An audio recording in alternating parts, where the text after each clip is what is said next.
Hello and welcome to the Comedy Cast. I'm Spud Murphy.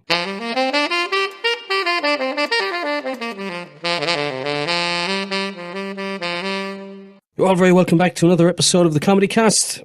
And if it's your first time listening, then you're very welcome along too. You can listen to us on thecomedycast.com. We're on iTunes, we're on Android podcast players, and we're on YouTube as well. If you'd like to get in touch with me about anything at all, then you can get me at spud@thecomedycast.com. And if you'd like to follow me on social media, then the easiest way of doing it is going to thecomedycast.com, and on the left-hand side of the page, you'll see the little icons there for Twitter, Facebook, and Instagram.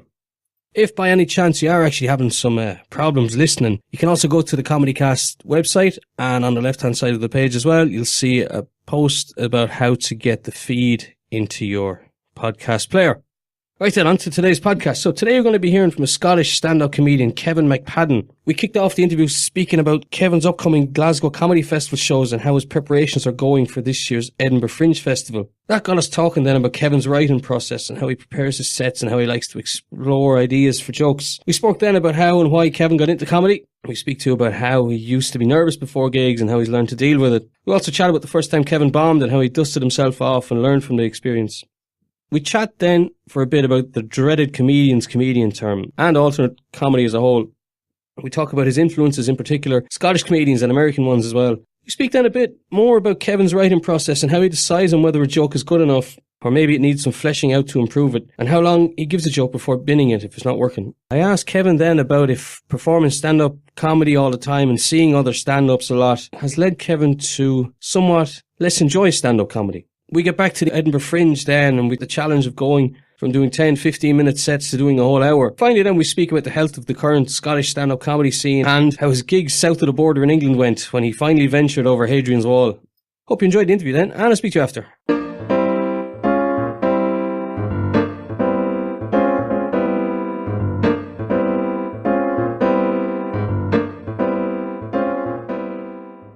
Kevin McPadden, welcome to the Comedy Cast, man. How are you doing? I'm good, thanks very much for having me. Not a bother, man. So what are you up to on this fine Monday before Valentine's? Although this podcast isn't going to come out for fucking ages. That doesn't matter, yeah.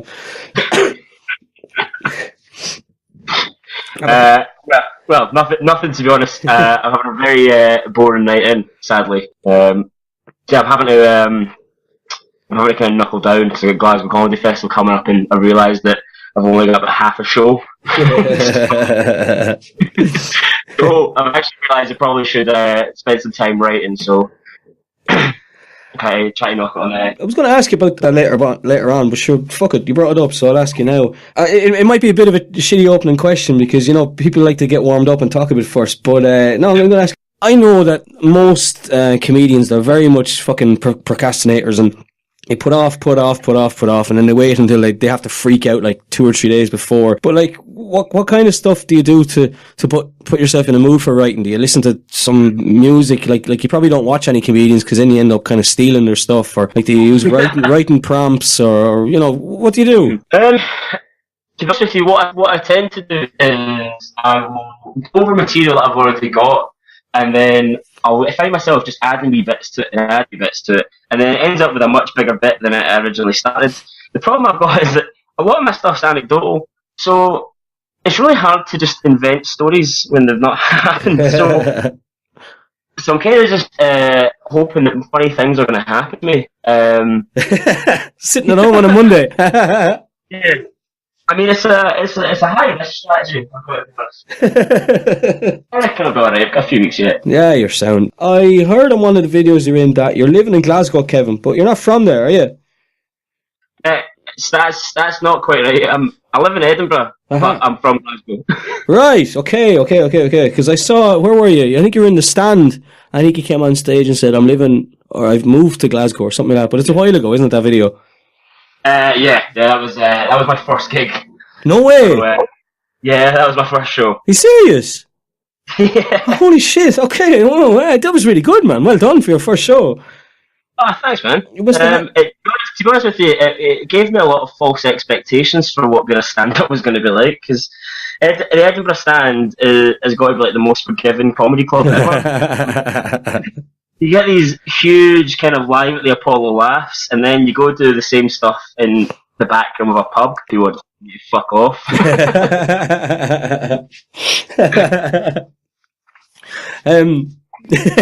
So obviously then, yeah, because you know you're getting ready for the Glasgow Comedy Festival, and it's going to be quite different then, isn't it?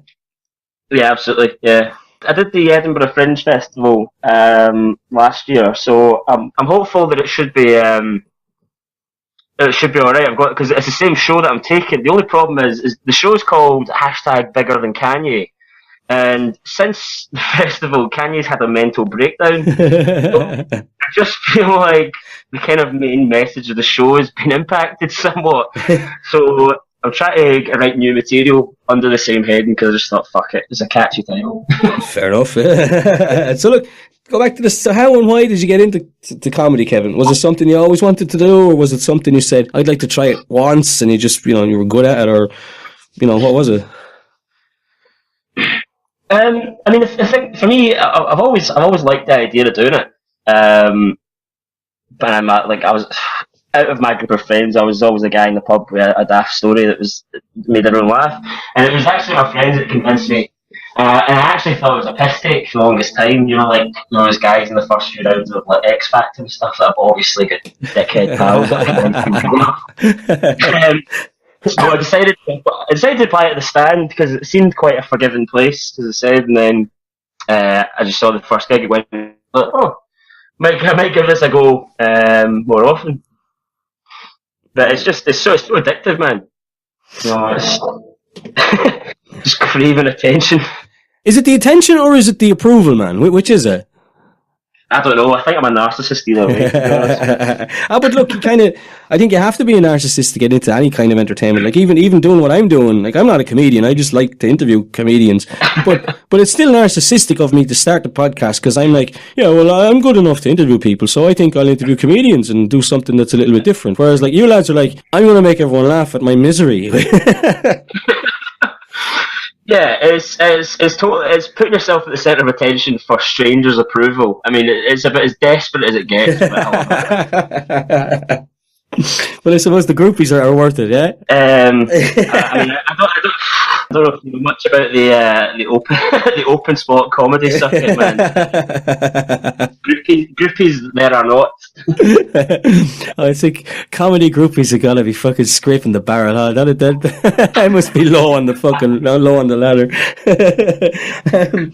Look, yeah, so look, about the first gig in the Stand then, because I wasn't sure, did I read it somewhere or I watched an interview with you? You said you were like hyperventilating before and you're having a bit of a panic, and do you still get that? Not so much anymore. I mean, I used to be really bad, because I stopped drinking, before I went on stage, because I found that alcohol, although it was giving me Dutch courage, it was actually making me worse, more panicky and forgetting, you know, what I was going to say.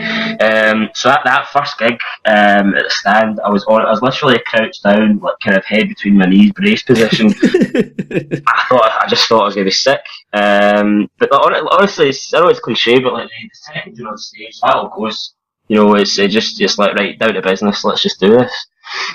But the Fringe last year, that was the turning point for me, because I was working full time during it as well. And I realised that I probably can't have 4 or 5 pints a night. I had to learn how to do it sober, and I realised I was actually better because of it. So, fuck man, because you did like a full month, didn't you? And you had your day job as well.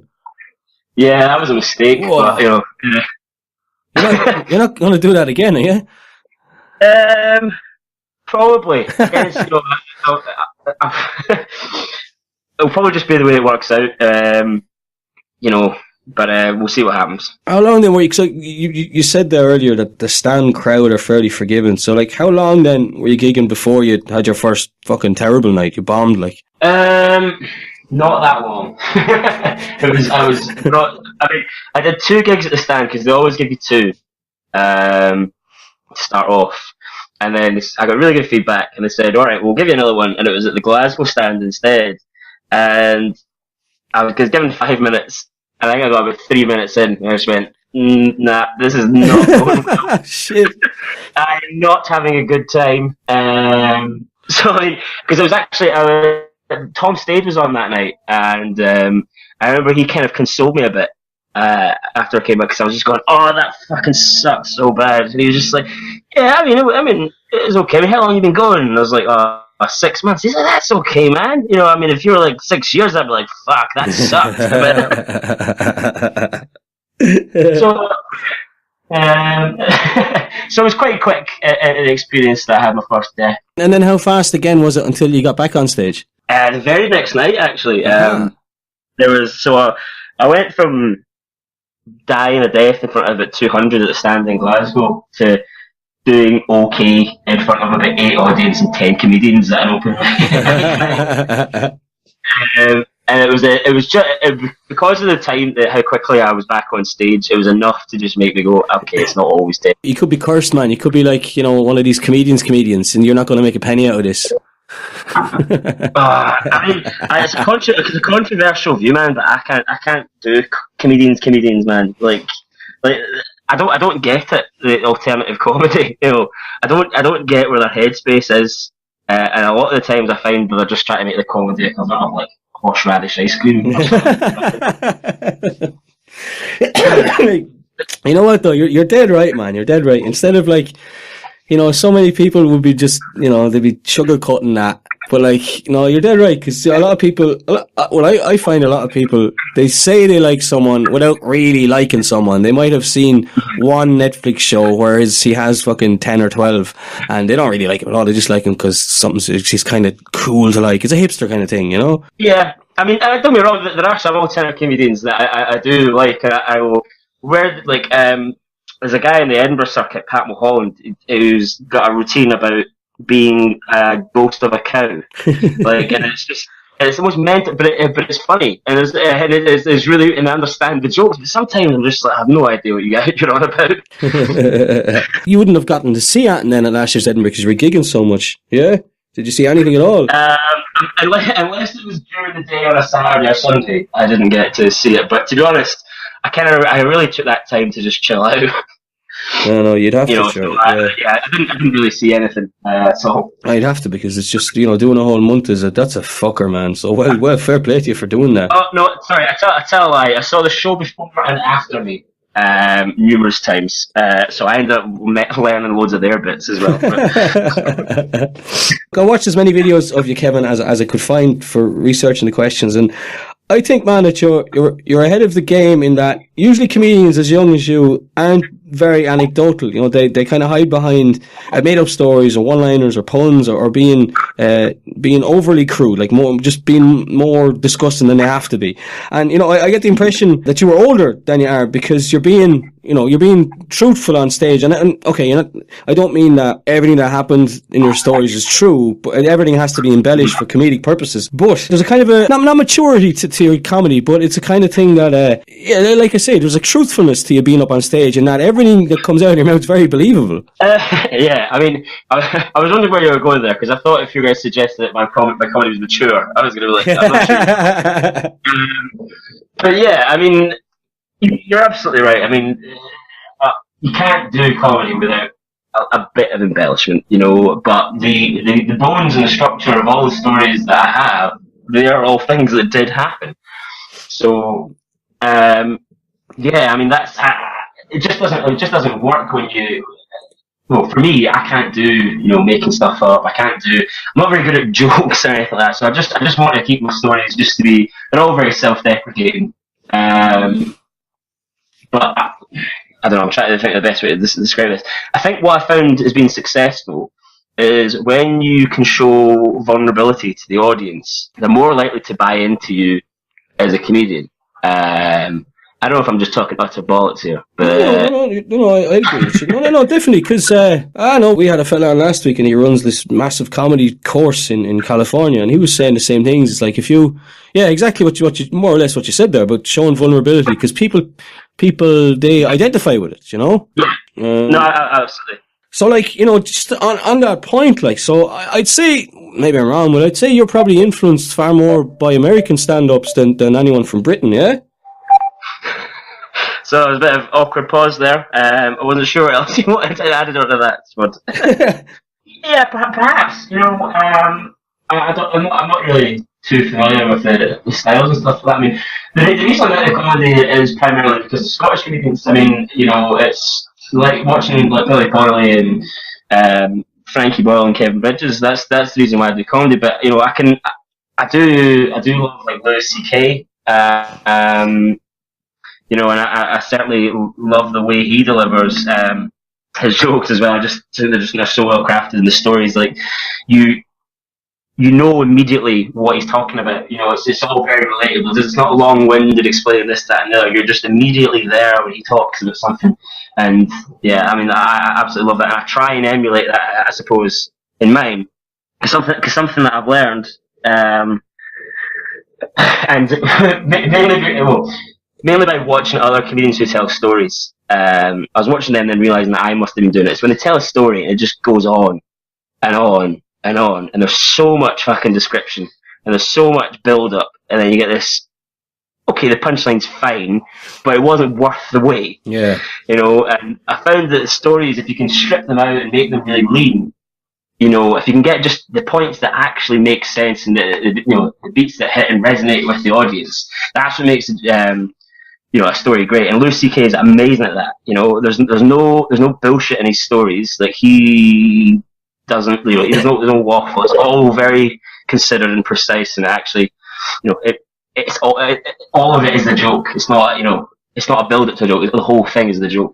Yeah, but so when you're writing your jokes or you're, I don't know, watching yourself back, if you've recorded yourself on stage, how or what makes you decide pieces to cut out?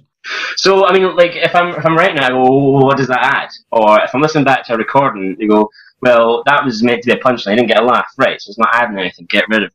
So like the stories that I've got, there'll have been so many different variations on them. In the last kind of 2 years, that just just finding the shortest possible way to get the most laughs. That's basically what I do. So if it's just not getting a big enough laugh, or it's just taking up time and not adding anything, it's just got to go. Are you very strict on yourself, Kevin? Yeah, I would say so. Because it's. But like I said, particularly with storytelling, I find it difficult to watch other storytellers when I just think the story's too long-winded. And when I'm sat there watching it, I'm going, well, I don't want people watching me thinking that. So yeah, absolutely. If I just don't think it's working, just get rid of it. I'm happy to just scrap it and start with something else.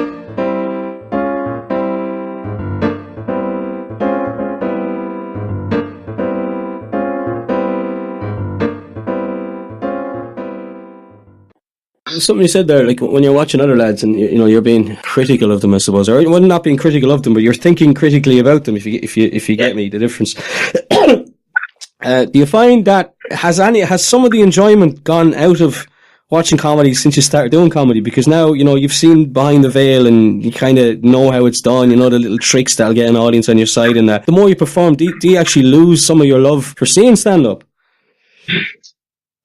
That's a very good question. No, it's certainly not changed my feeling towards stand-up when I watch good stand-up. But it's certainly changed my feeling that when you go to a gig, and who am I to say this? I mean, I was like a nobody, to be honest. But when I'm sitting there watching somebody going, oh, mate, give it up. Like, this is not good. Like, you're not going to get any better.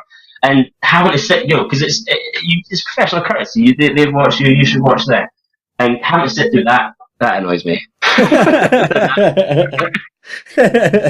just being honest, man. Like, it's hard sometimes, and that's frustrating. No, look, I appreciate that. Thanks, man. Appreciate the honesty, but because it's just a couple of people I've spoken to about this. They do kind of say that because they know more about comedy now, they can figure out acts very quickly, and they know where jokes are going. Yeah. So I mean, I know absolutely. You can see the structure of a joke a mile away sometimes. Yeah, it's like, and then especially with like when they think the double cross isn't a surprise. Like what was it? Stuart Lee did that. I don't know if you've seen his thing, Richard Herring a bit, and then I got off the bus. Mm-hmm. Yeah. Yeah, so it's like that kind of twist that's meant to be, oh, bet you didn't see that coming. You know, a lot of that is, yeah. Sadly, I saw it coming. Yeah, it's like, look, I mean, like I said, I'm not a comedian. Like, I used to play in bands a bit in Dublin, but like, I'm the worst fucking person in the world to go to a gig to, because I don't really enjoy the music, because I'm thinking, what's he doing on the guitar now? What's the drummer going to do next? Why is the singer being a dickhead? And the bass player is useless. And it's just, there's no real, it takes me about 20 minutes before I actually start to like a band, you know, because I'm not listening to them as a band. I'm listening to all the individual parts, you know what I mean? And you lose some of the enjoyment just because of that. Yeah, like I said, I don't overanalyze, you know, the professionals and the sound professionals, the guys that are good. You know, I can quite happily just watch good comedy and just enjoy it without analysing, you know, the structure and anything like that. It's just when you're on the open mic scene and gigging with a lot of people that, you know, there's some great people that, you know, aren't discovered, but there's also some people that are pretty terrible. And when you have to sit through them, that's what takes the enjoyment out. We've said it a couple of times already, but last year your Edinburgh Fringe show was bigger than Kanye. Yeah. And you did a whole month, and it was a free show, and that's the hardcore option, yeah. Oh, it was 100% a learning curve, you know. You know, it's a long time on stage. You know, when prior to this, you know, you're getting 15 minutes, 15 minutes as a spot, and all of a sudden you've got an hour. So the biggest thing for me I learned was getting the audience on side.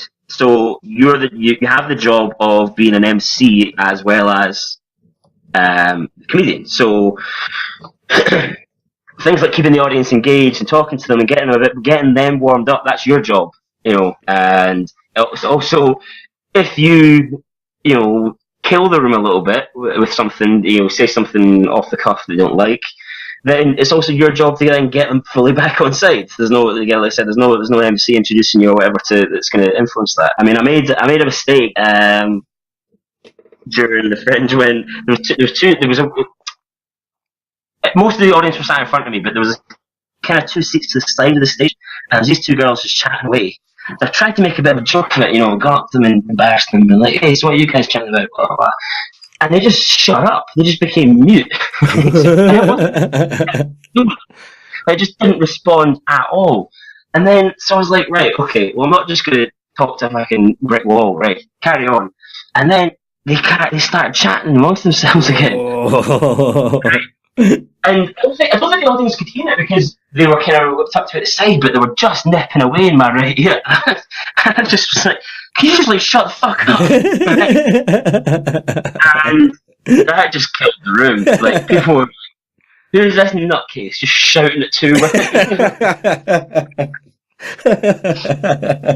So I learned to become very mindful of that during the Fringe show. I mean, it's hard work because you're gonna have good nights, you're gonna have shit nights. My actual favourite night was the night when I had 5 people in. Oh.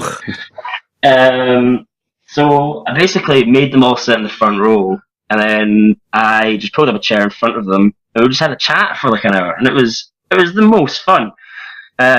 Until the guy in the middle started rolling a joint. And I was like, you know I can see you.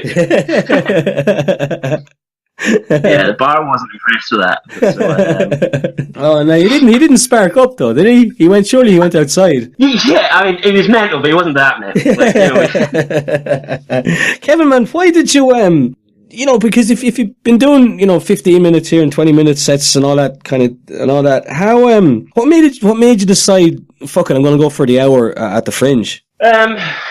Like I mean, like, why didn't you take like there is like a safer option there of sharing a show with someone and doing half an hour or 45 minutes, like. Mm-hmm.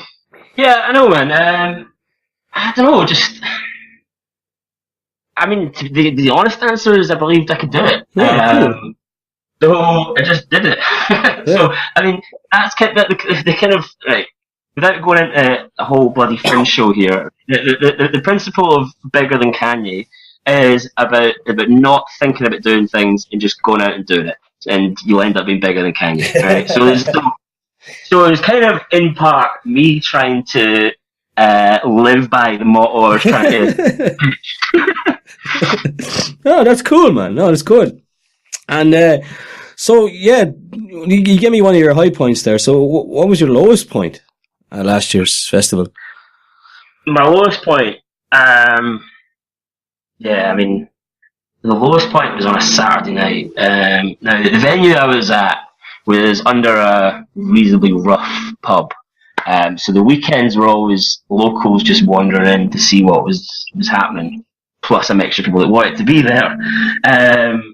So we managed to, it was a 30-seater venue, managed to pack in like 50. And I was really excited, but they just weren't into it at all. And about 20 minutes in, a group of 10 in the middle just stood up and walked in.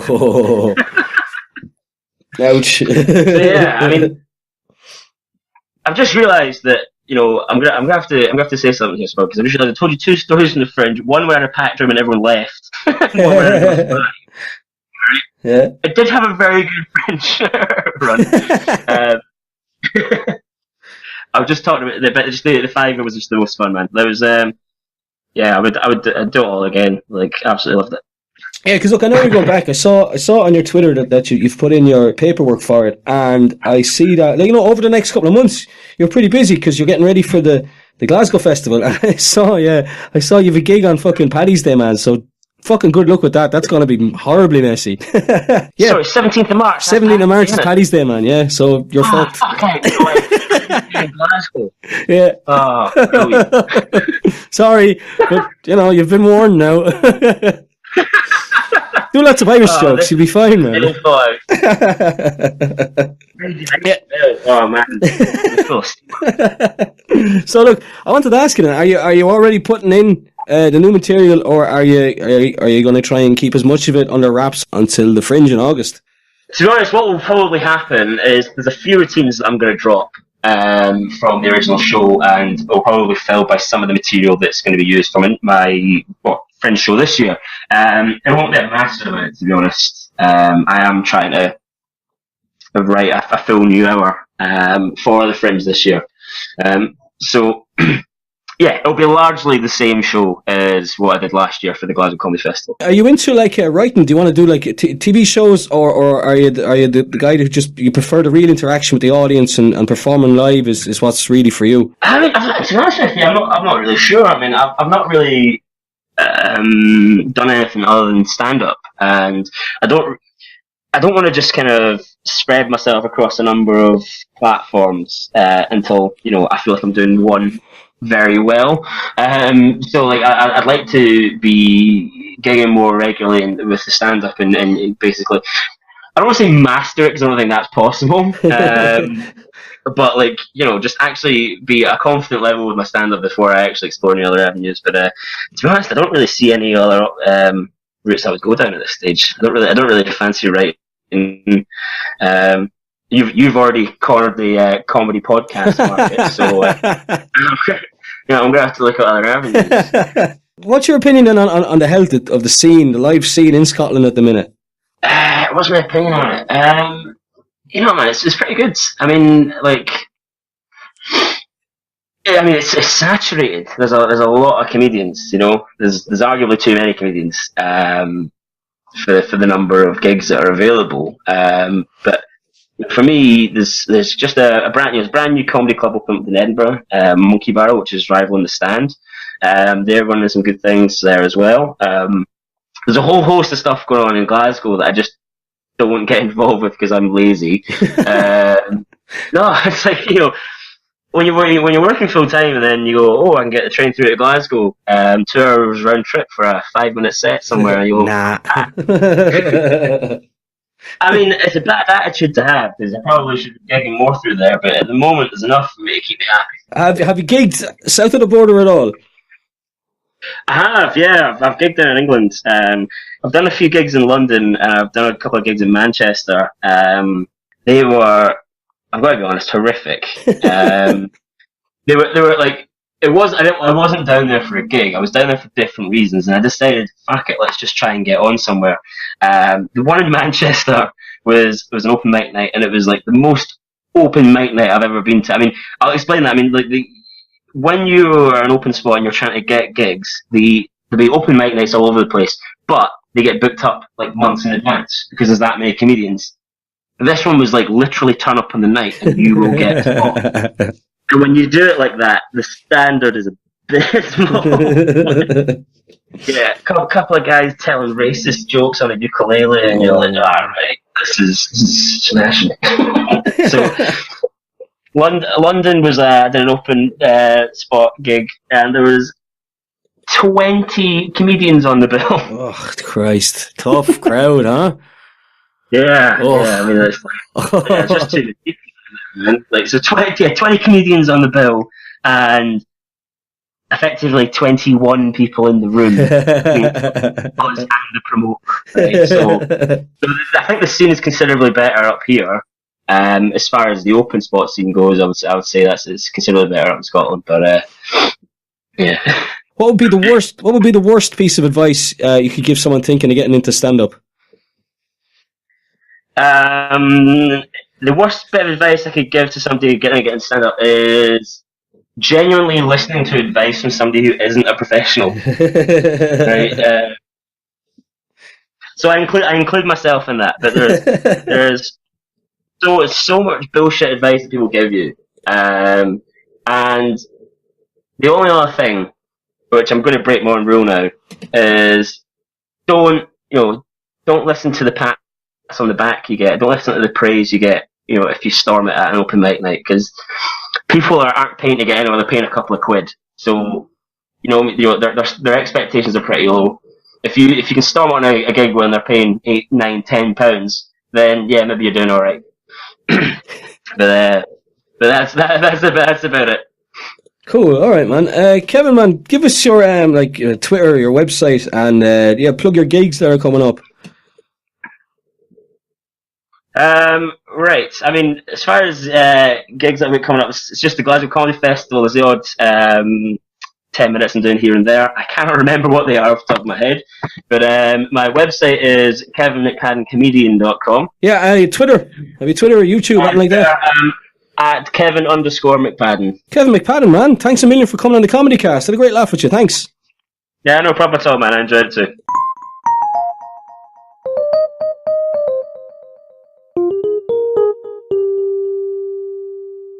Kevin McPadden there. Big thanks to Kevin for coming on the Comedy Cast. If you are by any chance in Glasgow for the Comedy Festival, make sure and get along. His stand-up's brilliant. I really enjoy his stuff. And of course, if you're going to Edinburgh, make sure and add him to your list of people to see. That's almost it then for this episode of the Comedy Cast. Thanks everyone for joining me again. Just a few reminders then before I go. You can listen to us on thecomedycast.com. We're on iTunes, we're on Android podcast players, and we're on YouTube as well. If you'd like to get in touch with me about anything at all, then you can get me at spud@thecomedycast.com. And if you'd like to follow me on social media, then the easiest way of doing it is by going to thecomedycast.com. And on the left-hand side of the page, you'll see the little icons there for Twitter, Facebook, and Instagram. And if you have the time, I really appreciate the likes and reviews that you're giving the Comedy Cast on iTunes and all the other aggregators. And if you haven't done it yet, please do, because it helps boost the listenership. And that's what I'm all about, baby. World domination. Right, I'll stop rambling, and I'll speak to you on the next episode of the Comedy Cast. Good luck.